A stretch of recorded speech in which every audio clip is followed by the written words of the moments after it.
ഇൻസ്റ്റാഗ്രാമിലൊക്കെ വൈറലായ pineapple fry ആണ് കേട്ടോ ഇന്ന് ഉണ്ടാക്കി കാണിക്കുന്നത്. അതിന് ആ പൈനാപ്പിൾ എടുത്ത് ഇതുപോലെ മുറിച്ചെടുത്തിട്ടുണ്ട് കേട്ടോ. നീളത്തിൽ കുറച്ചും കൂടി കനം കുറച്ച് മുറിച്ചെടുക്കാം. ഇത് ഞാൻ കുറച്ച് പെട്ടെന്ന് ഉണ്ടാക്കിയതാണ്, അതുകൊണ്ട് ഇങ്ങനെ മുറിച്ചെടുത്തിട്ടുണ്ട്. അതിൽ കാശ്മീരി ചില്ലി പൗഡർ, പിന്നെ ഞാൻ ഇവിടെ തന്നെ പൊടിച്ച കുരുമുളക് പൊടി, പിന്നെ പഞ്ചസാരയാണ് ഇട്ടിടുന്നത്. ഉപ്പല്ല, അത് പഞ്ചസാരയാണ് ഇതിലിടുന്നത്. പഞ്ചസാര ഇട്ട് കൊടുത്തു. പിന്നെ അത് നല്ലപോലെ നമ്മൾ മിക്സാക്കി കൊടുക്കുക. എന്നിട്ട് ഞാനൊരു ദോശക്കല്ല് വെച്ചിട്ട് ഷാലോ ഫ്രൈ ആണ് ചെയ്യുന്നത്. വെളിച്ചെണ്ണ ഒഴിച്ചു, അതിലിതാ ഇതുപോലെ വറുത്തെടുക്കുന്നുണ്ട്. ഇതിങ്ങനെ ഇടുമ്പോൾ വേറെ എന്തെങ്കിലും ആയിട്ട് തോന്നുന്നുണ്ടെങ്കിൽ എൻ്റെ കുറ്റമല്ല.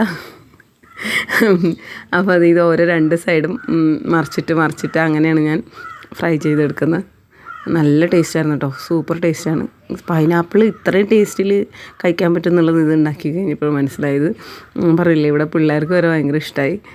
സാധാരണ പൈനാപ്പിൾ അങ്ങനെ എന്താ പറയുക, ഞാൻ മോര് കറി വെക്കുമ്പോഴൊക്കെ കഷ്ണം മാറ്റി വെക്കണതാണ്.